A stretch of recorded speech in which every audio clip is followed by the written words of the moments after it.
For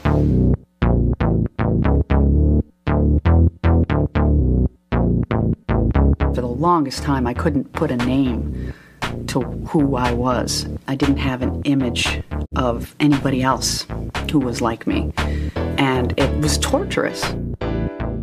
If I saw myself somewhere, anywhere, as a teenager, I know that I would have saved a lot of money on my therapy sessions. When I was young and seeing films for the first time that had gay and lesbian characters, I felt at home. So I would just scan the shelves of Blockbuster, just looking for anything with like two men hugging or two women. And anything I could find, I would get. We all understand the same stories. You know, where you're sticking, whatever you're sticking, in whoever you're sticking it, doesn't really matter. I think films do make a difference. Yeah. I think they get under people's skin and they reflect our lives and our experiences back to us. I'd love to see a movie that reflects that world that we live in. That would be nice to see, if only it weren't a sin. Damn it.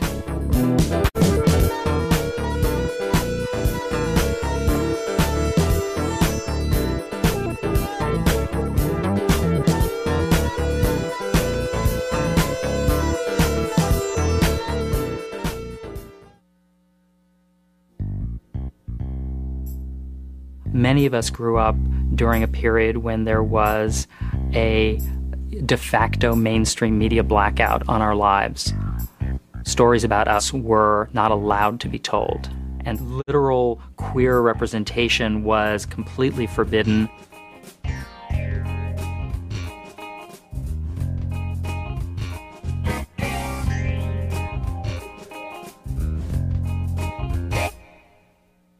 In the post-war period, it's hard to really talk about a gay and lesbian cinema, and it's even hard to talk about a gay and lesbian audience. They're not going to gay films. Those don't really exist. People couldn't sit around watching Queer as Folk or The L Word.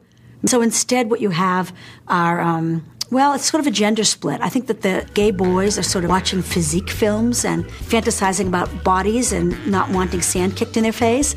And the girls are busy at the drugstore buying pulp novels with kind of dreamy covers. And so I think that people's fantasies are being fed, but their identities haven't yet really begun to form in what we think of as a modern sense.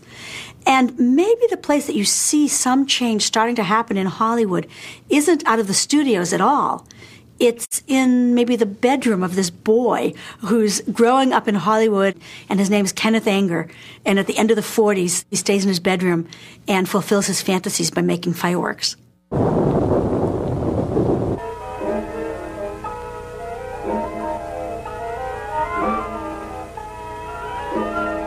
If you look at fireworks, it's not that far from a physique film. It's these kind of muscle guys. They're in their Navy uniforms.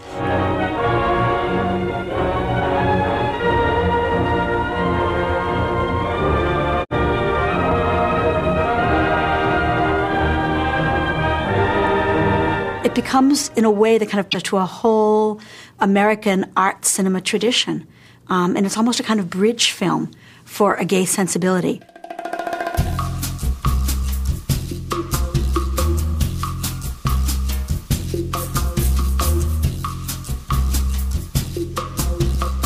Censorship cases are being fought over pornography in the 60s, but they're also being fought over much smaller films that would seem to be much less threatening. And then because you have supposedly an orgy on screen in Flaming Creatures, and inappropriate body parts are being juxtaposed to inappropriate body parts. And that's enough in 1964 to get you arrested. You have to remember how much fun it was to see those movies, because the police would raid it and arrest the audience. I mean, imagine going to the movies today and being taken away in a paddy wagon. That didn't happen to me, but it did happen.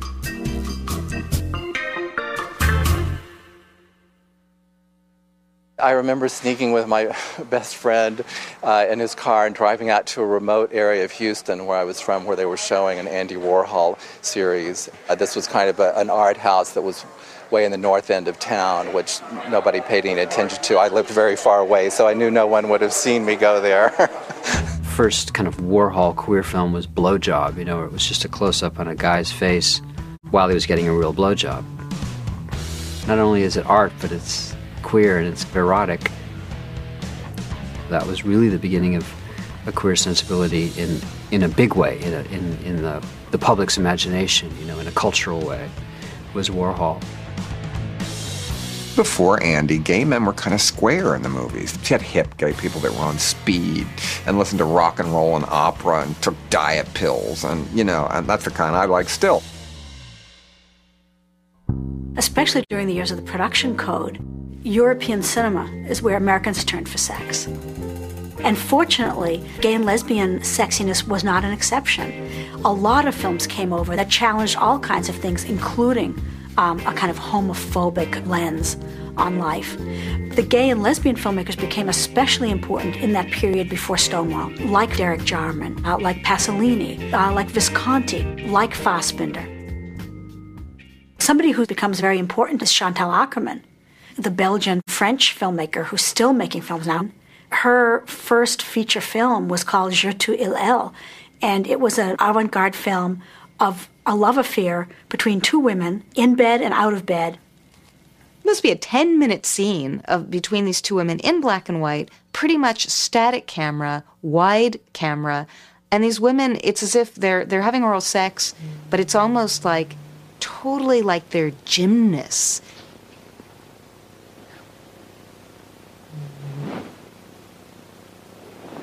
But what that scene does, and why that scene is so brilliant, is that it makes you aware of how every sex scene you've ever seen is totally conventional.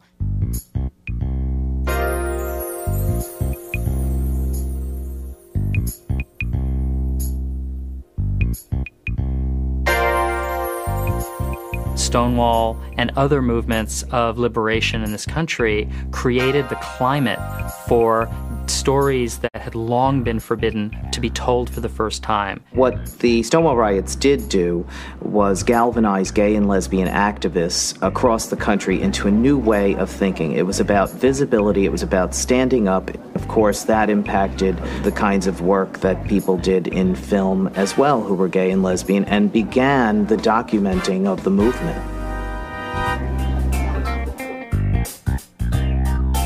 Are you gay?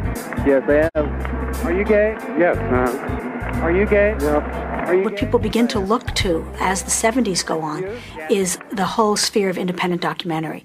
And that's where you begin to find a picturing of community, a reclaiming of histories. What's his name? Liberace was on television then, and you know I have, like, you know, he was the epitome of us sissy. I don't know how in the name of Christ the man ever got on TV in the 1950s.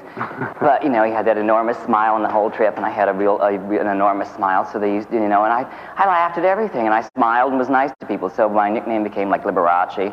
Word Is Out is a film I saw when I was still in high school. Not only was the film itself important, but the way the makers got together was very important.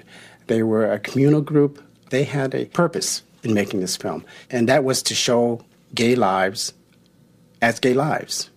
It's really scary standing in isolation from everybody else, and that's what I feared most in my life, the fact that I wasn't part of a group.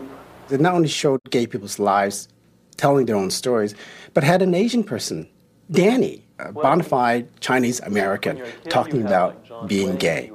What I remember is just the notion that you can pick up a camera and film your life. In the 70s, the whole idea of coming out and announcing to your family, to friends, that you're gay or lesbian began to emerge much more. The idea of trying to get rights was coupled with the idea, of course, of being open, because that was what impacted your not having rights. We saw the depictions within gay art and gay culture itself start to portray people as people who should be open about who they are and not hide and not stay in the shadows, but be proud. That was a dramatic shift in the 1970s. When I came out, I started collecting trailers and marketing materials of gay films. I wanted to share them with people. You know, it would be like, wow, look at this amazing thing. And, you know, this is our history.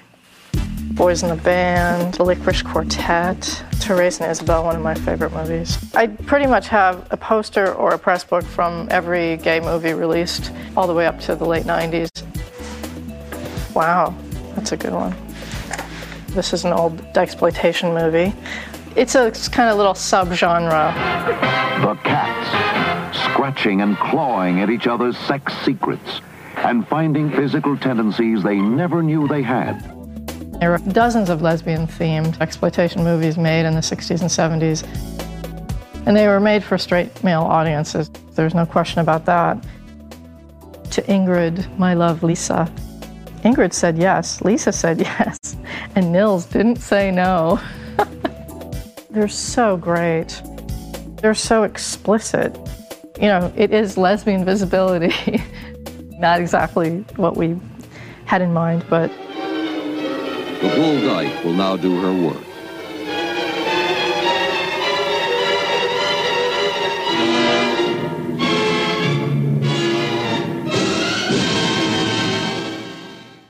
I'd like to introduce the most beautiful woman in the world, the fabulous Dawn Davenport.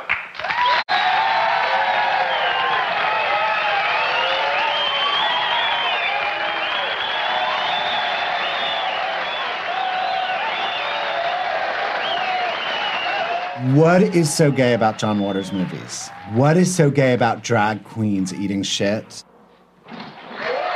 It's just the outrage. It's the fabulous outrage. You knew these films were being made by someone who was an outsider, who had a slightly twisted view on the world around him. And that spoke to me. It was like, oh my God, I'm not the only one. John Waters, he invented his brand of community-based independent cinema, and he invented an entire strain of American queer cinema. Started the whole thing over. Oh, you see, gentlemen of the press, they sent me a turd, special delivery. My films, if there are gay characters, they have problems. You know, I make it more complicated than just gay. Just gay is too easy. I'm straight. I mean, I like a lot of queers, but I don't think they're equipment, you know? I like women. But you could change. Queers are just better. I'd be so proud if you was a fag and had a nice beautician boyfriend. I'd never have to worry. There ain't nothing to worry about. I worry that you work in an office, have children, celebrate wedding anniversaries. The world of heterosexual is a sick and boring life. The world of heterosexuals is a sick and boring life. Well, I joke it was market testing because every gay person applauded in the audience. But it was, once again, it was the opposite of coming out. It was a mother forcing her straight son to be gay when he wasn't. What I always do is take the cliches of gay culture and try to make fun of it in a good way. You know, obviously, I always say I vote gay. And I guess that's what counts. I think Divine was probably, the first drag person on film that I was aware of. Drag is so important to our people. I mean, drag set our people free. So many people think that drag is just sort of like putting on a wig and it's just some funny thing for laughs. The reality is it's, powerful political statement. Drag queens go out there and say, go ahead and judge me, I don't care.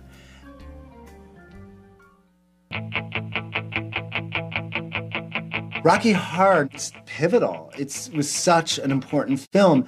It was totally gay, and it was totally about feeling free to be whoever you want to be. That's the whole message. Don't dream it, be it. You finally felt we're not invisible anymore. Somebody is catering to us. Even though those movies weren't really our lives at all. I was not a fat drag queen, not yet. But it was made for me. I remember going to see it many, many times. And we brought the rice and played along. That's when I thought I would never be openly gay. But here was something, I could go see this movie and I could bring all my straight friends. And even though I wasn't coming out, I kind of was coming out.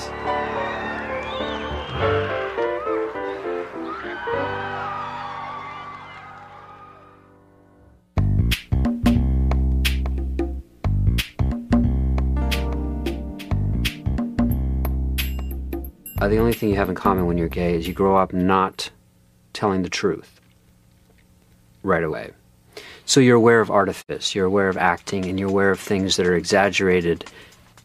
You also understand metaphor. You start to understand that, okay, you see a love story on TV that's a man and a woman, you identify with the woman or the man, and you realize that's not exactly how I feel, because it is a man and a woman, but okay, I can project myself. So right away, that's another thing that makes it queer, is understanding of this represents that. When I was growing up, gay was not a word that we used, and a lot of cinematic images, they weren't necessarily of gay people, but a gay sensibility. Television was filled with gay imagery, from Batman, think of Boy Wonder. Miss Jane Hathaway from the Beverly Hillbillies. Facts of Life, Joe Polnicek, definitely. Captain Hook and Peter Pan, Billy Crystal on So. Wonder Woman. Klinger on MASH was in drag. Bionic Woman, Charlie's Angels. Bewitched, queer. Brady Bunch, queer. So much of pop culture is gay, and certainly in the 70s, TV was brimming with it. In the 70s into the 80s, the gay movement was having more success. There definitely was more of an acceptance, and people were dealing with it in their own lives. Hollywood attempted to tap into that with films like Personal Best and Making Love. I used to work at a movie theater, and I remember that at one moment, Making Love was there and Personal Best. So there wasn't a non-gay movie that you couldn't see. And I remember looking at everyone who walked in and being like, you're gay, and you're gay. And this is what gay people look like, because no straight people are going to come and see this movie. I remember going to a theater to see Personal Best in 1982 and thinking that Mariel Hemingway was the greatest actress because she was so hot. Harry Hamlin, that was like, oh my God, thunk, thunk, thunk, thunk, thunk, thunk, thunk. I mean, it's happening. It's, there was something, the taboo-ness of it, the minute it would appear, it became very real. A film like Making Love that's actually made with the full intentions of a studio to make money, even to this day, seems a kind of wacky concept because no one's yet figured out how to make a significant amount of money with queer material and recognizable actors. The situation really shifts in the 1980s, and it shifts for a number of reasons. Part of it is the invention of video. So video stores were this amazing new thing, and they sprung up all over the United States, and suddenly you could get access to work that wasn't being shown in your local movie theater. They become very important to young gay and lesbian viewers. That video store around the corner from my house made a big impression on me because I could go in, I could talk to the guys that ran it were gay, and they saw a little inkling of something in my eye.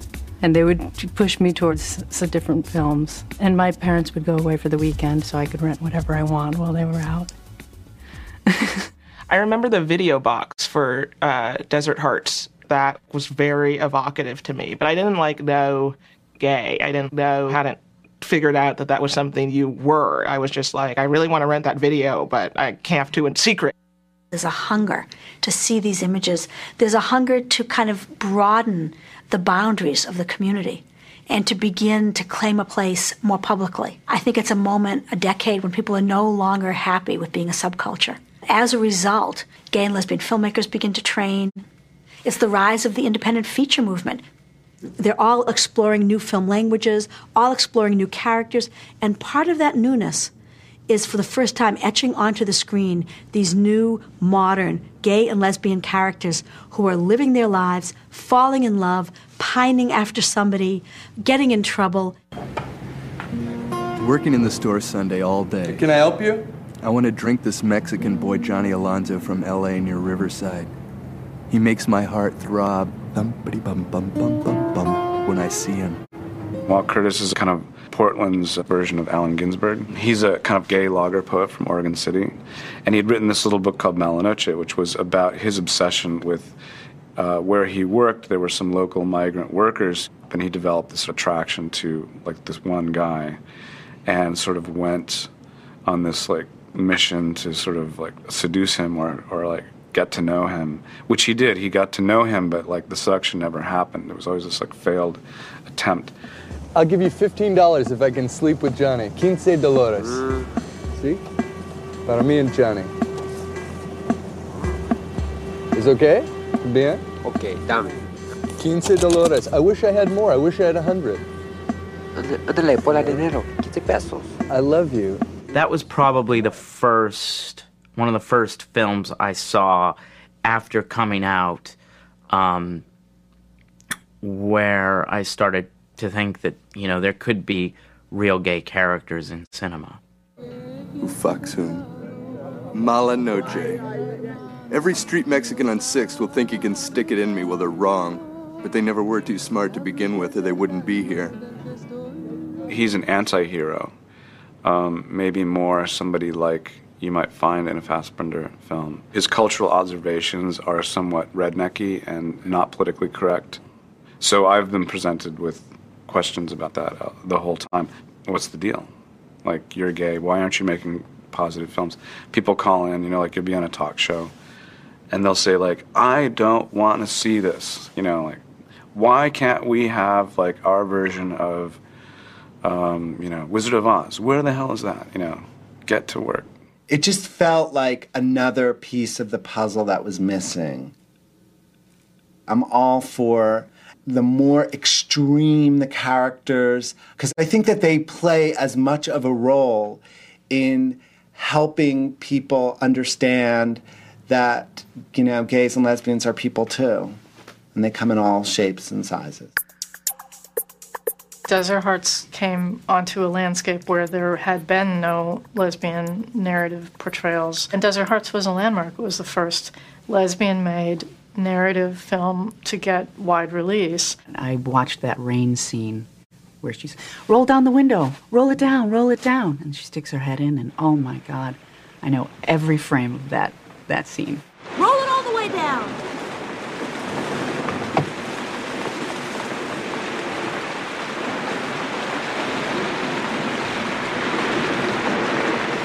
I wanted to make lesbian love story because I'm a lesbian, because I'm a filmmaker, because love stories are a genre that I like in particular.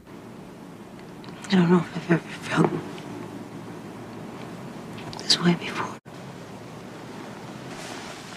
I felt that the love story should be a real love story that would reflect our experience of what a love story is. I wasn't looking necessarily for a happy ending.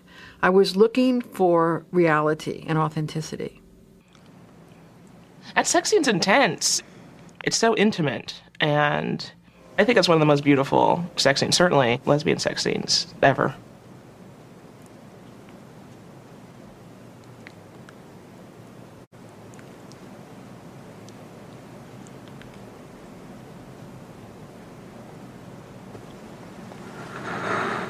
I used to play it in the gay bars. I used to go to this bar in Chicago called The Closet, and they had it on a loop. They had that kiss, and when they're making love in the hotel room, just on a loop.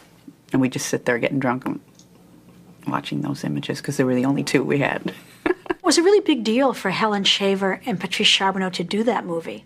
It used to be very, very hard to get actors, certainly with any name, to be in gay and lesbian films. There were just droves of actors who didn't want to come in. They just didn't want to be associated with a film of this topic. And they would the agents would call and simply refuse the audition.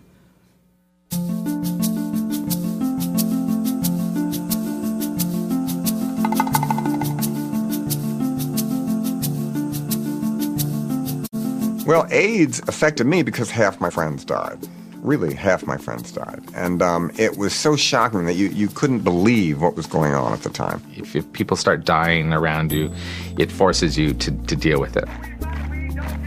It forced people who were also not very political sometimes to jump into that arena and to have a voice and push things along. It also invigorated gay and lesbian artists and filmmakers in an extraordinary way, as it did activists. It really pushed them to produce much more challenging work that took on the powers that be.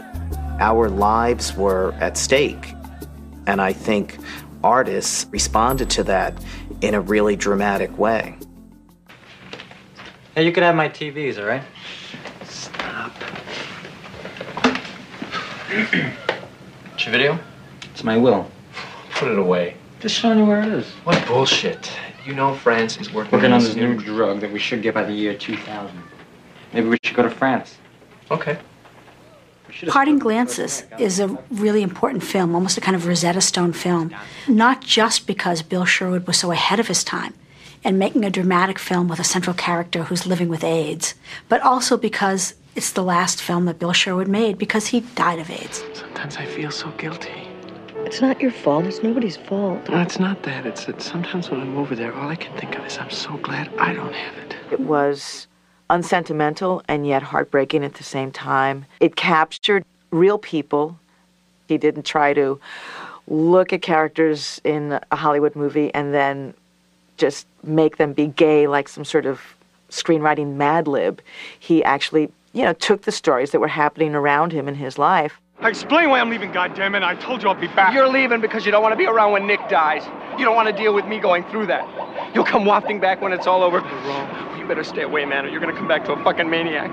You think I can be mean now? I'm going to go after every politician, idiot doctor, and smug born-again asshole I can get my hands on. People began to see that gay people had a community, an actual community. These weren't just people isolated within their own world. It was the first time that the straight world thought, wow, they are real people. They are a real group of people who are dealing with really traumatic issues.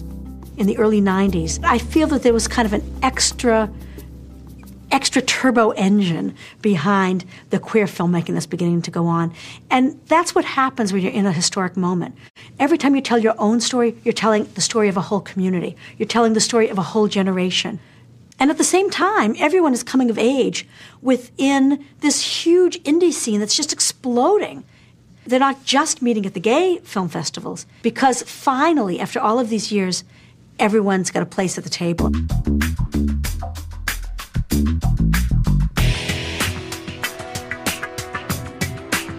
For Todd Haynes' Poison and Jenny Livingston's Paris is Burning to win the two top jury prizes at the same Sundance Festival speaks for itself in terms of what an incredible turning point that was.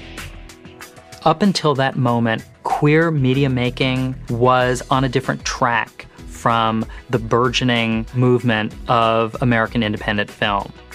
From 1991 on, queer independent cinema and independent cinema have been one in this country. I always had a strong interest in experimental forms, from Fassbinder and Warhol and Kenneth Anger and the Kuchar brothers and John Waters, sort of underground queer culture. That was all kind of moving me, I think, but AIDS was happening right then. And I felt that I wanted to sort of propose an alternative to what I was hearing. I wanted to sort of look at three different examples of stories of outsiders, stories of people cast out of their respective societies in different ways. The story that's probably the most specifically HIV related, we called Horror. A mad scientist accidentally ingests his own poison. It turns him into this psychorphic monster, and he needs to go sort of kill. And so there's a sense that sexual deviance is this spreading disease.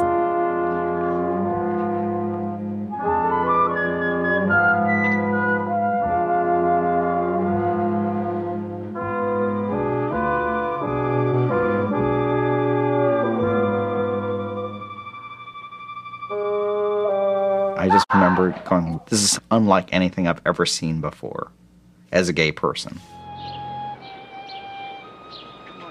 I just remember that prison sequence and all the guys spitting at him and just the power of that image and how erotic that moment was. It's all a metaphor for the society. Basically, their attitude was, well, this is an apt punishment for your form of deviance, which is to like other men. At the time that Poison came out, there were no gay movies, really. So people flocked to Poison, and one of the most interesting things about it to me is that a lot of people saw Poison who would never have seen such an experimental movie. Paris is Burning, I remember driving to LA with my friends 15, 16 years old, and like sneaking in because we didn't want anybody to see us, and going like, who are these creatures? Model, thin, streamline, trim, model. The category is Butch Queen, first time in drags at a ball. You know what I mean. You know what Paris means. Exactly. Butch Queen. Butch Queen.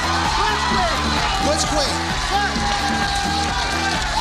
Queen. Paris is Burning is about a fashion subculture in New York that has its roots in drag balls going back to the 1920s. A group of people, Black and Latino, gay men, and transgendered women, were doing this amazing combination of both spoofing the society that in many cases had rejected them, but also playing with fitting in. It was not just homosexuality, but really about class differences and about this sort of Reagan-era dream that was being dangled in front of people. In real life, you can't get a job as an executive unless you have the educational background and the opportunity. Now, the fact that you are not an executive is merely because of the social standing of life. That is just pure thing. Black people have a hard time getting anywhere. And those that do are usually straight. It was beyond drag. It was, my favorite parts of that movie is when they would imitate like preppies and just, you know, and like guys. And it's like, it led us into a world that we hadn't seen before. It was like my Wizard of Oz. You know, a lot of gay men have this sort of like connection to the Wizard of Oz. The Wizard of Oz didn't mean anything to me. It was a bunch of white people running around looking for something that I didn't care about. When I saw Paris is Burning, I said, now I have found Dorothy. That's my Dorothy. There were reviews of Paris is Burning and of Poison where the homophobia was not even, it wasn't even below the surface. People were just disturbed that these images were considered praiseworthy. They wrote about the scene where the guys are spitting in the guy's mouth. It was the most disgusting thing I ever saw. Now we're talking American cinema. We're talking like people being, Bonnie and Clyde, people being shot and blood exploding. And that was the most disgusting thing anyone ever saw. So it was definitely a transitional era. There was an enormous chill coming from Washington in the late 80s, early 90s. They were going after queer artists who were getting funded from the National Endowment for the Arts. The Republicans used this as an issue to really stoke hatred and homophobia, and I think it impacted all of the art movements that really were exploding at that time. In January 1992 at Sundance, that's when the full explosion, from my point of view, happens. And that's when Derek Jarman is there with Edward II. Chris Munch is there with The Hours and Times. Tom Kalin is there with Swoon. Greg Araki was there with The Living End. It was the arrival of a queer sensibility. Like, we're here, we're queer, get used to it. We're here, we're queer, and we're on the screen. I ended up writing a piece for Sight and Sound magazine in London, and the headline was The New Queer Cinema. And it stuck. I felt proud to be a part of that because the films that I saw were all experimental in form. They weren't just taking a traditional narrative form and just swapping gay characters for straight characters and kind of giving you the satisfaction of familiar territory. What was happening in the early 90s was that the Reagan era hadn't ended yet. That we got Bush, and so it just kept going. And I think there was a cumulative rage going on that expressed itself in a lot of films. We're victims of the sexual revolution. The generation before us had all the fun, and we get to pick up the fucking tab.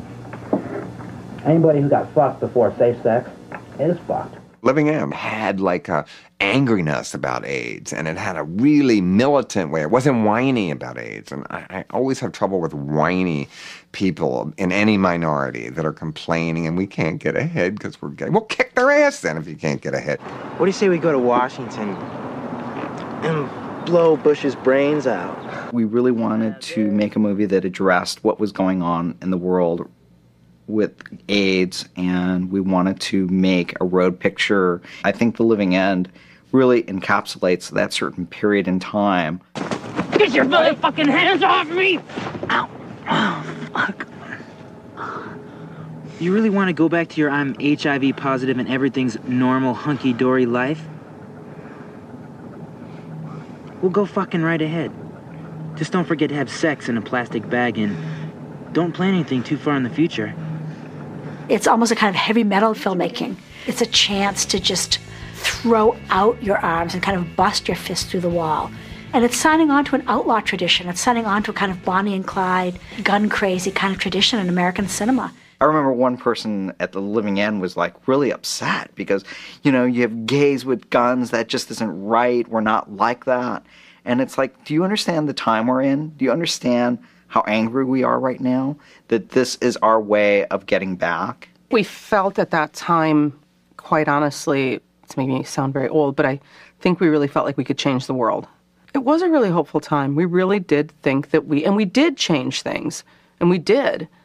And, you know, we weren't so strangled by fear as we are now. All those filmmakers hit at a time where they egged each other on, for lack of a better word. They tend to like push each other to take more chances, to be more, take more chances both aesthetically as well, you know, and with their style and with what they were doing. Nathan Leopold's criminal nature can be discerned in the contours of his face. The slope of his nose and the tilt of his chin indicate his cunning and deceptive nature. Although he blames Richard Loeb for the murder, his profile proves him a compulsive liar. The patient's sexual pathology can be detected in his abnormally large pineal gland. Swoon gives you the story of the Leopold and Loeb murders, which of course were the great, scandalous nightmare of the, you know, queer boys in the neighborhood who were just deranged and go out and for no reason at all kill a little boy. May 23rd, 1924. Kelly and Bobby Franks together would join Richard and I for life. I wanted to murder the idea of suffering as my condition. You have Tom Kalin taking two queer murderers and making them his heroes and making this sort of twisted love story about them. And I'm sure there were a lot of gay people that, oh my God, no, we can't celebrate Leopold and Loeb. No, you know, what will the straight people think? Swoon got criticized for non-positive representation.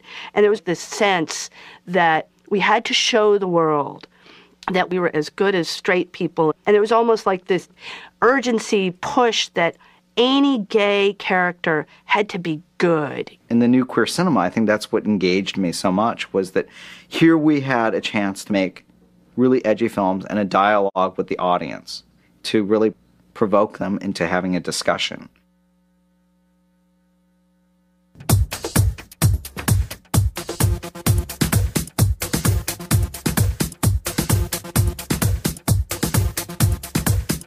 It's not just an independent film that you have these new transgressive queer images coming. It's going on in mainstream sort of arty film as well. 91, 92 are the years of Silence of the Lambs and Basic Instinct.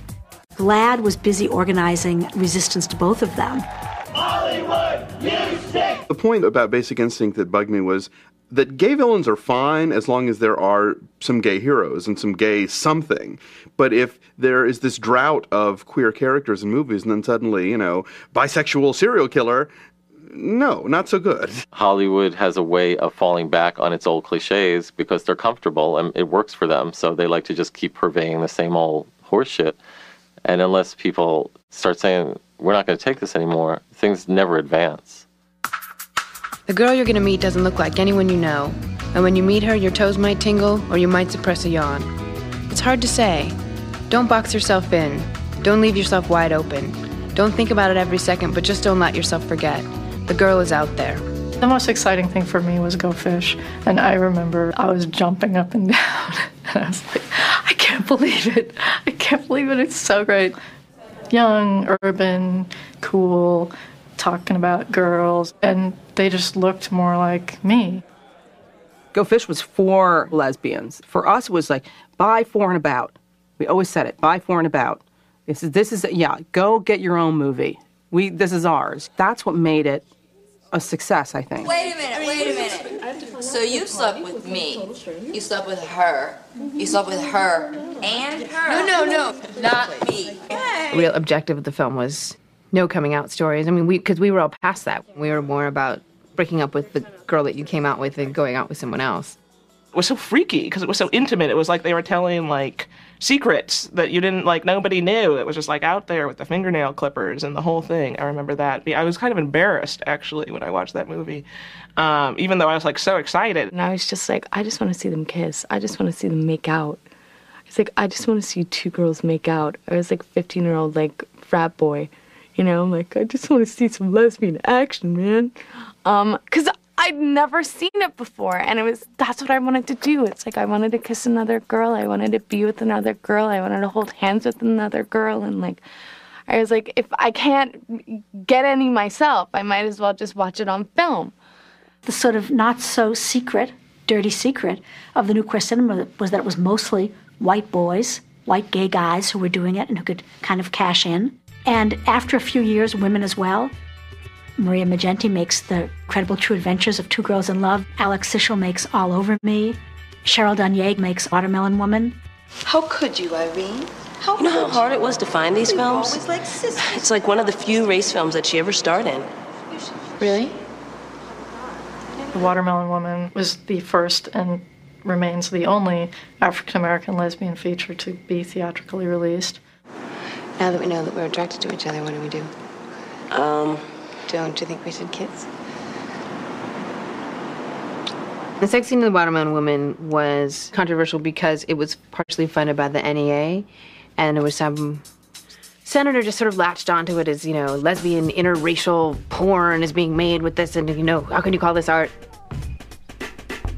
And then all of a sudden Alec Baldwin is defending The Watermelon Woman, and you know, up on, what if films like The Watermelon Woman are art? And I was all, woohoo, I'm in it.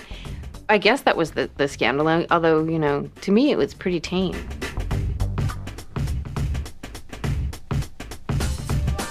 There was also a kind of pop culture moment that happened there, and that was what I like to call the phenomenon of the lethal lesbian movies, like Heavenly Creatures.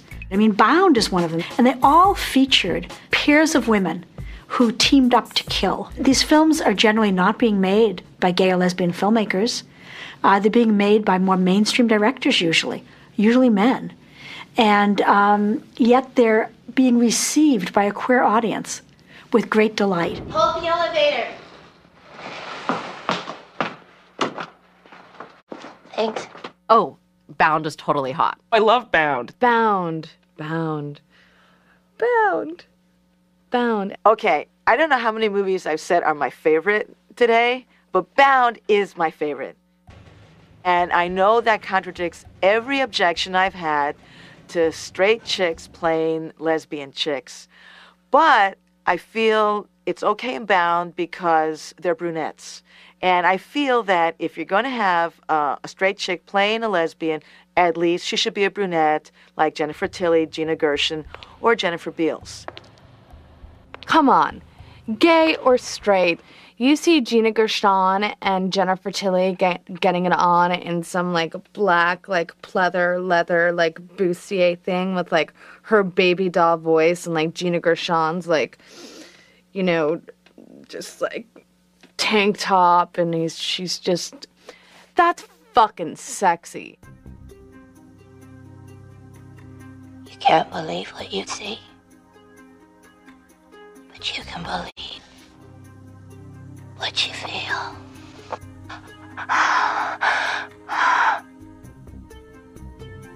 I've been thinking about you all day.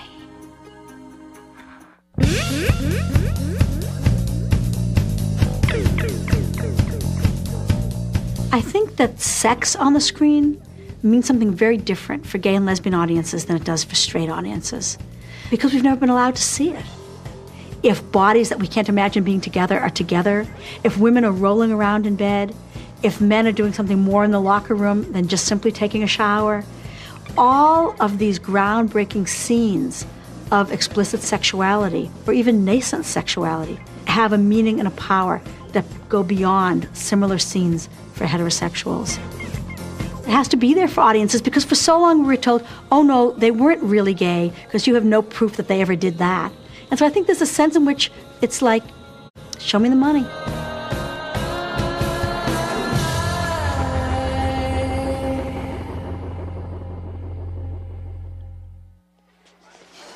Hi, Dawn. Sorry to bother you, but we were just wondering, are you a lesbian?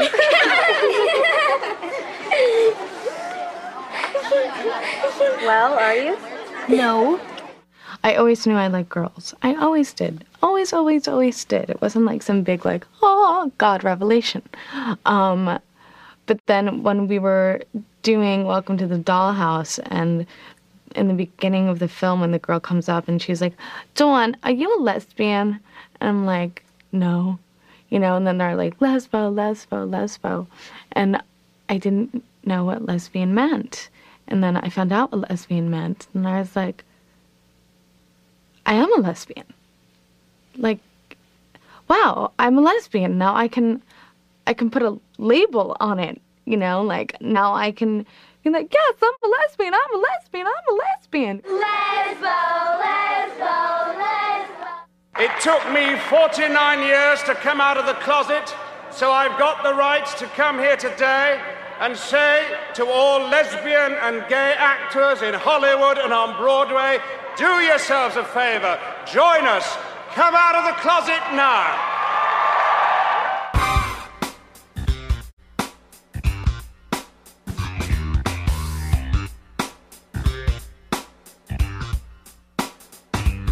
When Ellen came out, it was a huge deal. I think that, you know, when you've got a woman on the cover of Time magazine who is the star of a sitcom saying, yep, you know, I'm a lesbian, you know, you can't underestimate the impact that has. I certainly was advised not to be out of the closet. It just felt like the right thing to do. I don't think all my art is about being gay. I think a lot of my art is about feeling different. And there's a million ways that I feel different. I'd rather be an actor than a gay activist.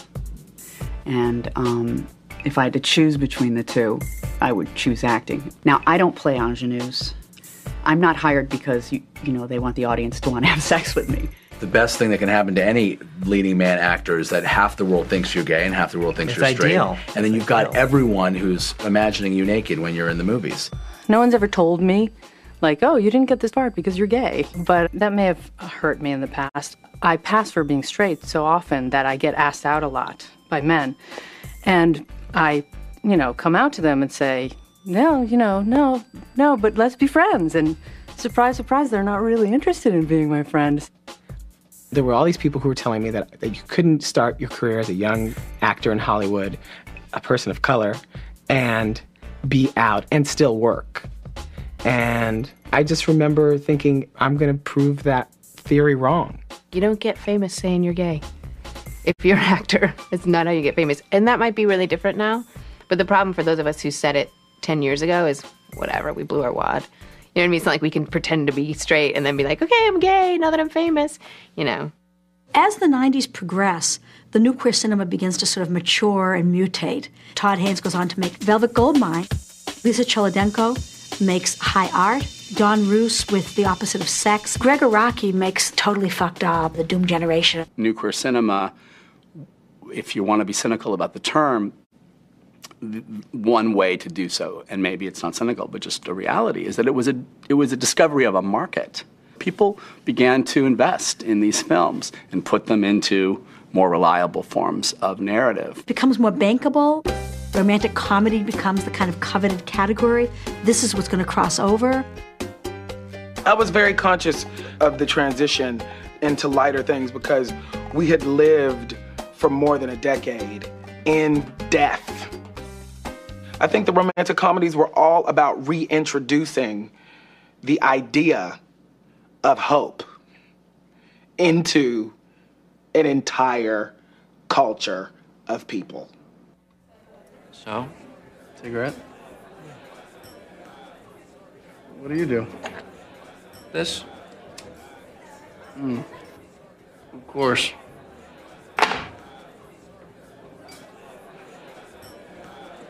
And you're gay? Do I act gay? Kinda. You're straight? I have a girlfriend in San Francisco. What is that supposed to mean? Nothing. Some of my best friends are straight. Whatever. I did not identify with many of these characters in the gay films I was seeing,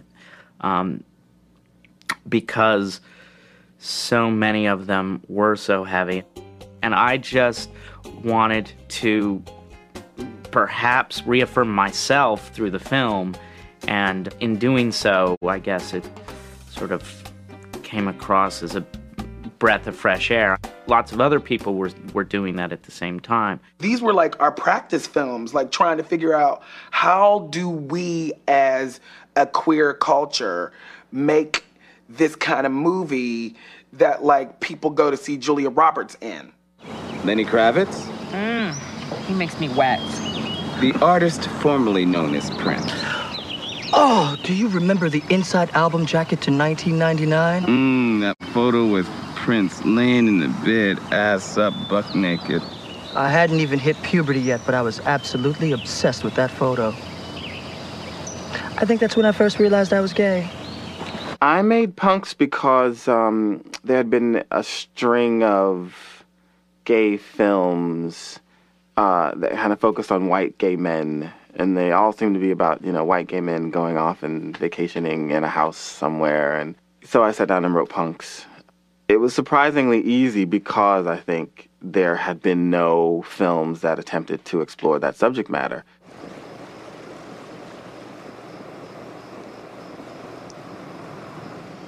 A love scene between two black men? Two black men kissing? Earth-shattering. Come on, all right, pass. Okay, this one, well, fuck, open. Okay, the ex-football player who allegedly killed his wife. Oh, allegedly, what are you, nuts? Just say it! O.J. Simpson. Yes. Okay. That's like saying Jackie allegedly got a nose job. Shut up. Both of you shut up, okay? All right, this one, the first name rhymes with this. Okay, could you never, ever do that again? Just say it. Time. There's a straight couple in it and a gay couple in it.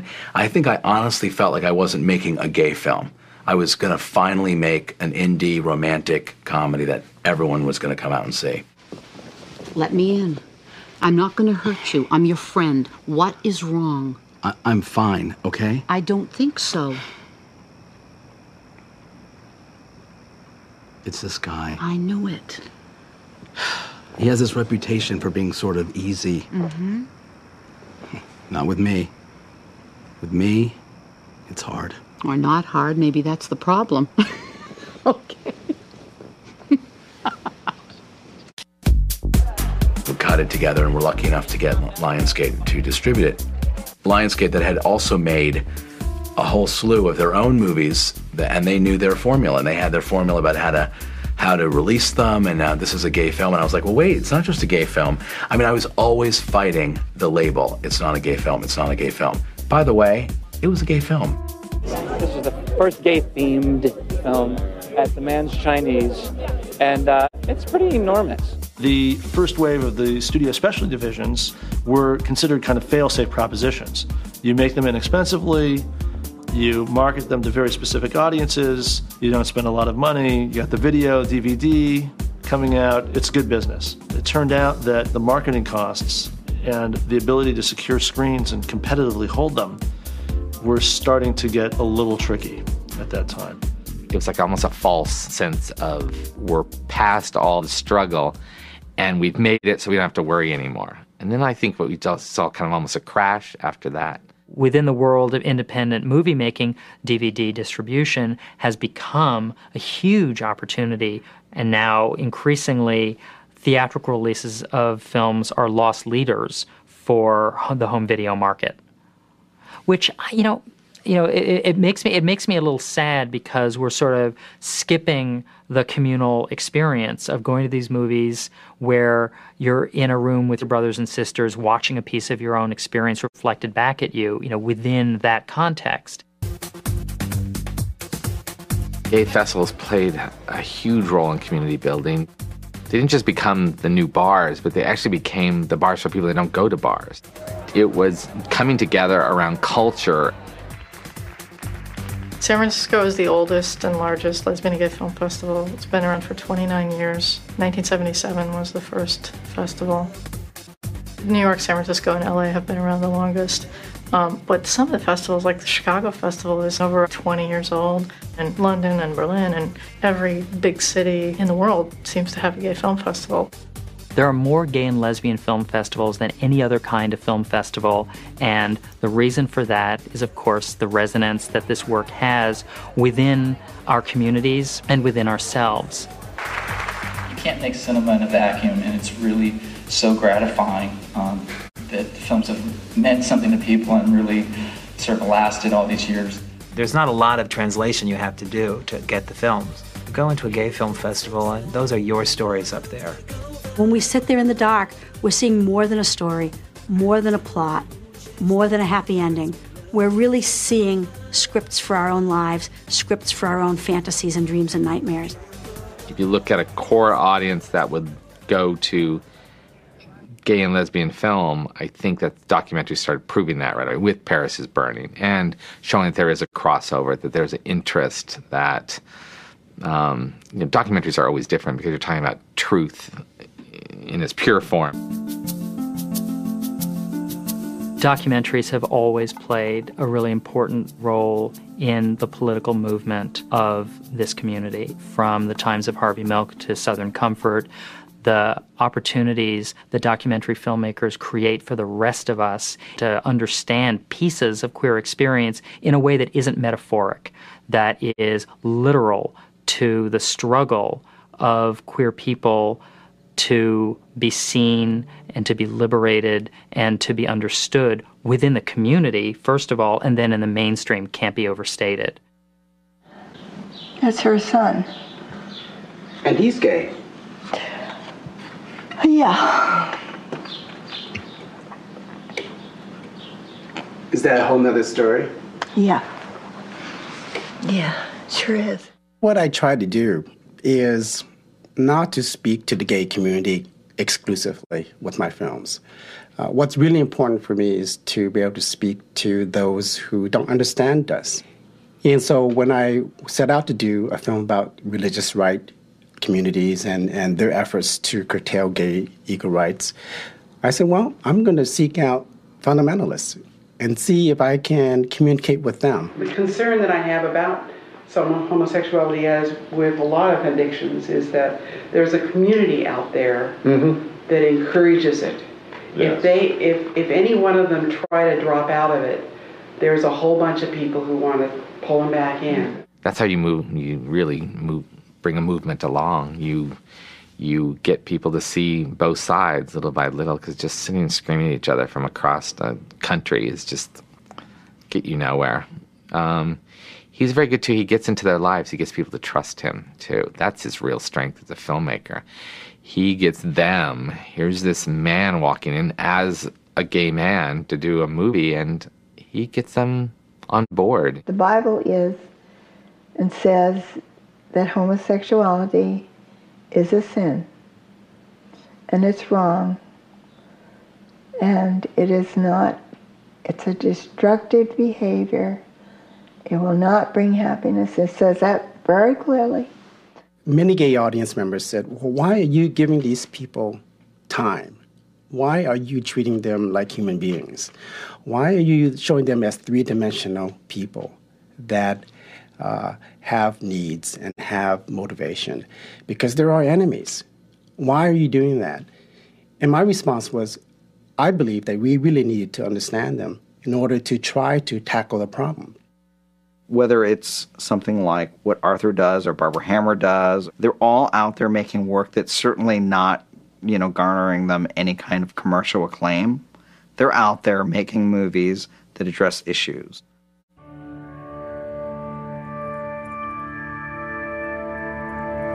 There's a sense that transgender representation in film is today where gay representation was 20 years ago. You start seeing films that are more sympathetic, more respectful, more complex. No. Why not? You're beautiful. Come over here. I think Boys Don't Cry is probably the most exciting film in terms of transgender film history. It was a very small and independent film. It was really surprising that it was such a huge hit. Why were so many people fascinated with Brandon? Because people were. I think it was, in some ways, the great American story of like a stranger comes to town. Who are you? And they're not who they say they are. And that's Shane, that's like a million Picnic, that's like a million American movies. Whenever I would sit down to pitch the story, we usually ended up spending an hour discussing like, but wait a second, so she really didn't know? Can somebody really pull off that kind of ultimate deception? Even though a lot of the fascination, of course, is prurient, it's fascinating nonetheless.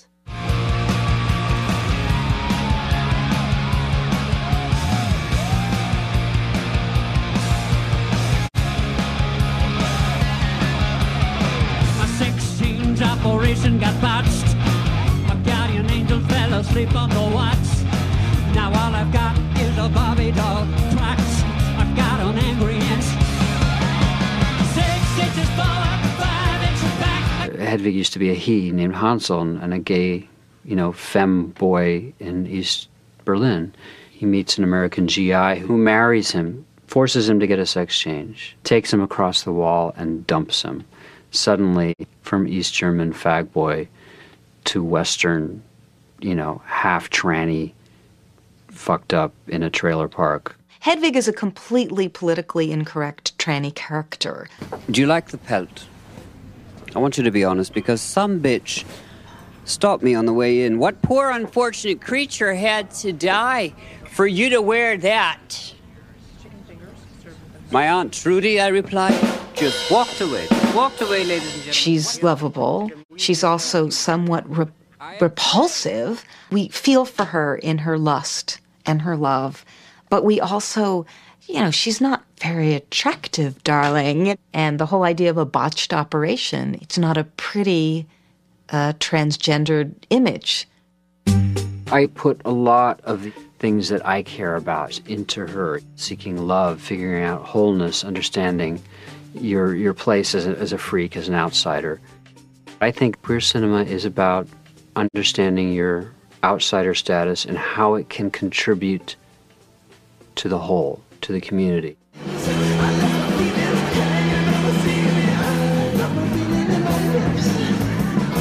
By hook or by crook, it has that energy of the early new queer cinema. And yet it's taking on gender in a way that new queer cinema films didn't. They were taking on sexuality. They weren't taking on gender. By hook or by crook is very San Francisco. We have these fuzzy lines where sometimes we say he, sometimes we say she. How's your boy, girl? Oh, we have different kind of gender stuff going on.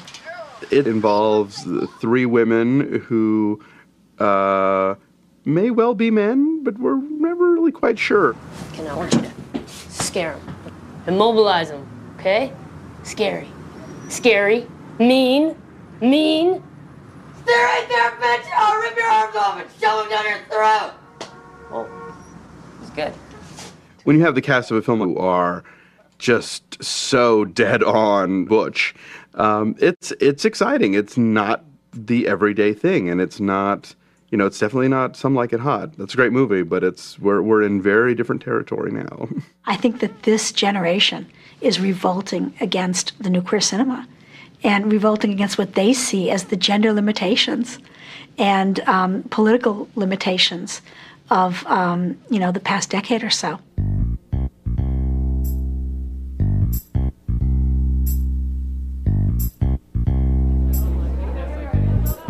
Something really changed over the past 20 years from when Donna Deitch, could hardly find anyone to cast in Desert Hearts. Now, what changed? Well, for one thing, Hilary Swank won an Oscar. That changed everything. All of those roles are going to straight actors.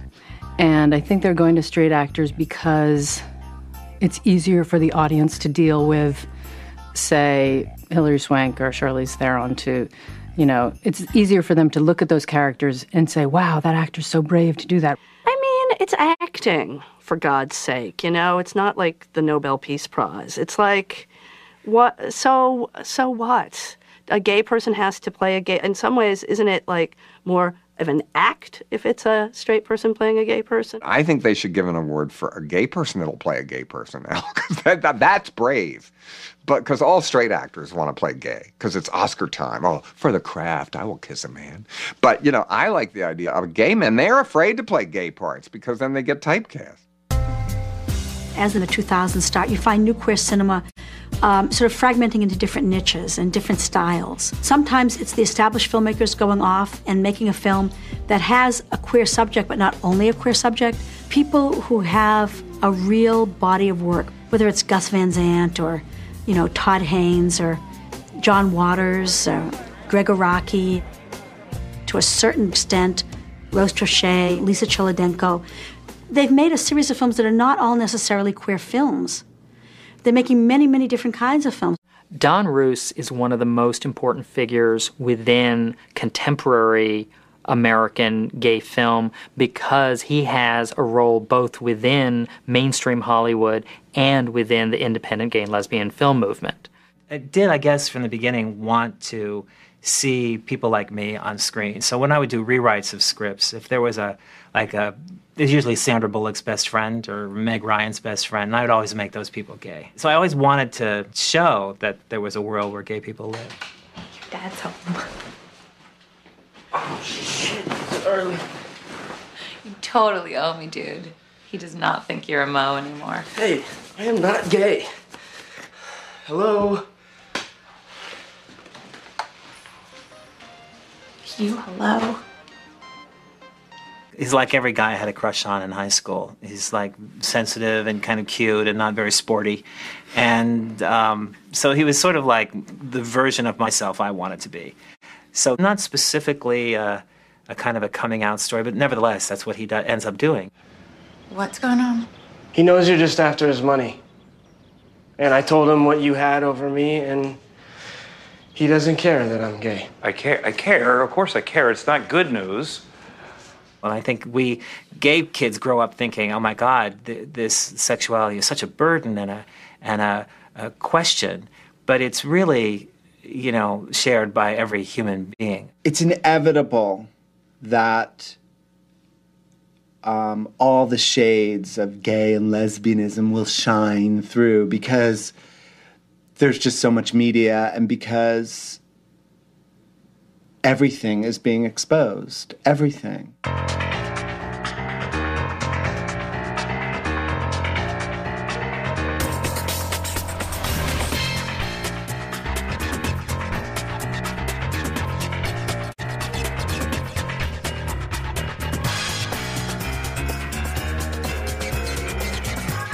Now, everybody in America with cable and everything, it's one big country. You don't have to move to New York to see gay people. There's gay on television.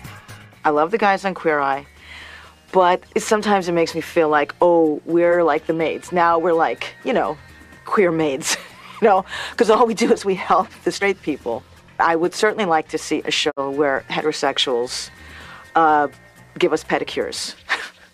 I think that, we're long overdue for that.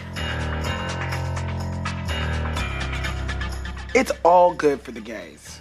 It's not perfect, but nothing's perfect. Nothing is gonna be perfect.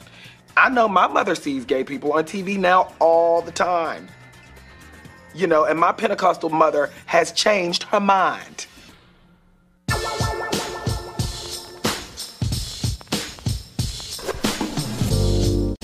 I think one of the challenges that gay film has to deal with is that the gay community is this big, crazy patchwork umbrella of everybody.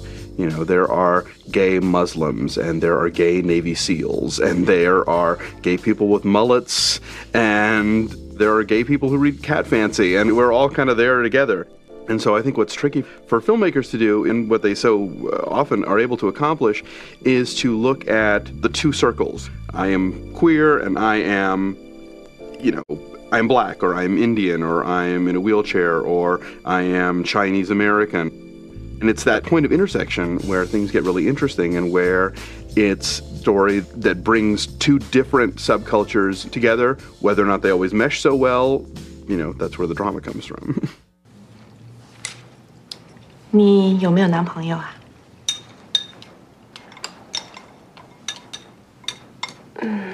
没有。你长得那么漂亮，追求你的人一定很多。小薇有一个单身的黑人朋友，整天在这里晃来晃去的，你有没有兴趣啊 No， 你不喜欢黑人啊？我喜欢黑人。他不喜欢黑人。那他喜欢黑人。那他为什么不跟 J date 啊？去鱼吧。 I think in many ways, lesbian audiences who go to see Saving Face will learn more about Chinese American culture than necessarily Chinese American audiences going to see it will learn about lesbian culture. I didn't know till I got to Sundance that reporters were telling me, like, you do realize that this is the very first Asian American lesbian, portrayal in a film that's getting more mainstream distribution. One of the choices I made was that pair of lesbian lovers that I have, that almost anyone who's ever fallen in love or gotten their heart broken could find something in there to relate to. Hearts don't break harder or softer based on your demographic. I mean, it's the same emotion. And I think that's something I almost want people to feel, because I think that might broaden people's attitudes, like that this is just love. I think the notion of getting past the coming out movie, of getting past the white gay movie, is a slow process that's still happening. One of the things that we can never underestimate in looking at how the landscape is changing is video. That put cameras in the hands of a lot more people. Am I on? My name is Hillary Chapman Laura Lou Garino. This is like a testimony, isn't it? I think people are documenting themselves at a younger and younger age as these cameras become more available. A lot of people who saw Tarnation were really moved by it and didn't necessarily consider it a queer film, though it's certainly suffused with a queer energy. He was gay, but that was, again, the least of his problems, least of the things he had to deal with the mom who was mentally ill. I think filmmaking literally saved my life, because the camera for me became this sort of weapon or shield in a way that I could sort of make sense of my own life. I am emotionally disturbed right now, even though I wasn't brought up in a very neat and perfect environment. It freaked me out. I have a feeling that we're in another dimension and that I've switched. See, I got a hold of a drug. I'm not exactly sure what kind, but I believe it was either PCP or LSD, and it depersonalized my mind. Nobody else hears it, but I do. I bummed a marijuana cigarette. I hope they don't die. I am depersonalized. I think it is permanent brain damage. I feel like I'm in a dream all the time. I forgot how it was to be normal, So sometimes it freaks me out. It's not a coming-of-age story, necessarily in the traditional sense, but it denotes an expression of the human condition, the queer human condition, in a lot of ways too, that I think people get.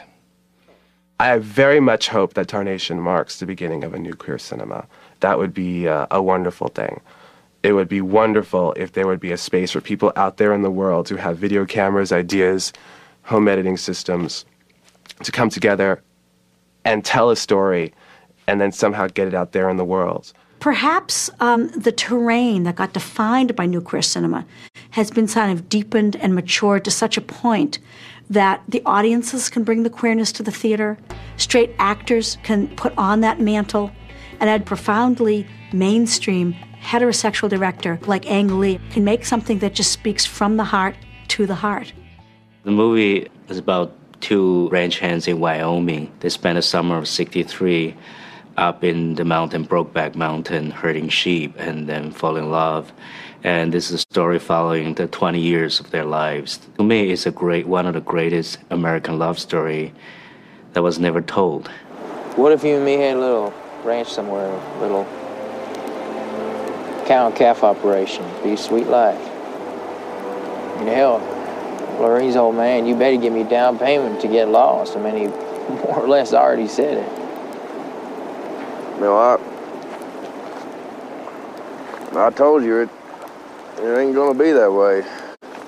Brokeback does something that has been kind of a hope and a dream for a long time for a lot of us in the film business, which is it goes inside mainstream Hollywood genre and takes the big romantic, epic, tragic love story and just goes right dead center to the mainstream and queers it. The bottom line is, we're around each other and this thing grabs hold of us again in the wrong place, in the wrong time, and we're dead. It's a movie that so captures gay desire that I think held my breath for damn near 2 hours. People forget about whether it's gay or not. They're riveted into a love story. I think that's very important for me. Being gay is very important because that's who they are. You have to be in that world. You have to believe in it. But then that has to be like nothing special. It's just part of your life.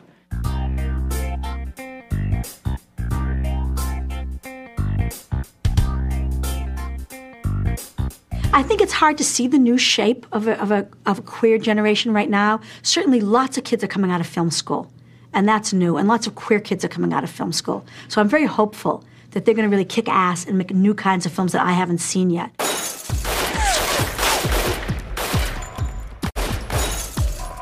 Deb's always part of the next wave in queer filmmaking, which is the embrace of genre. From horror films to cowboy films to detective yarns, it is a straight-up genre romantic comedy spy thriller and the first queer film to get a PG rating in American history.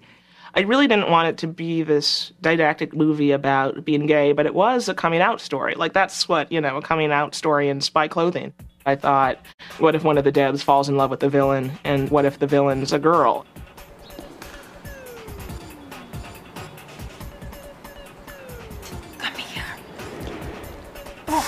It's funny, and it's big, and it's something we've never seen. Lesbian action movie. Rock on.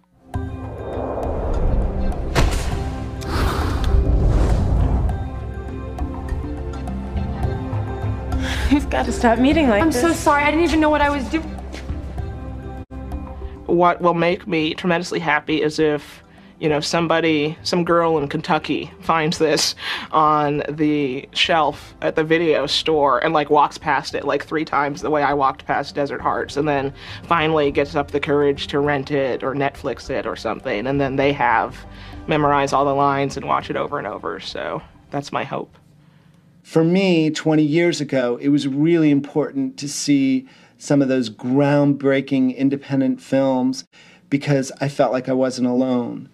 Today, I want all my straight friends to see this stuff because they'll realize how much we have in common. I want young gay filmmakers to surprise me, to come out and use their gayness in a way to change things and to cause trouble and to come up with a new idea that offends the generation right before them that had success. That's always the key to talent.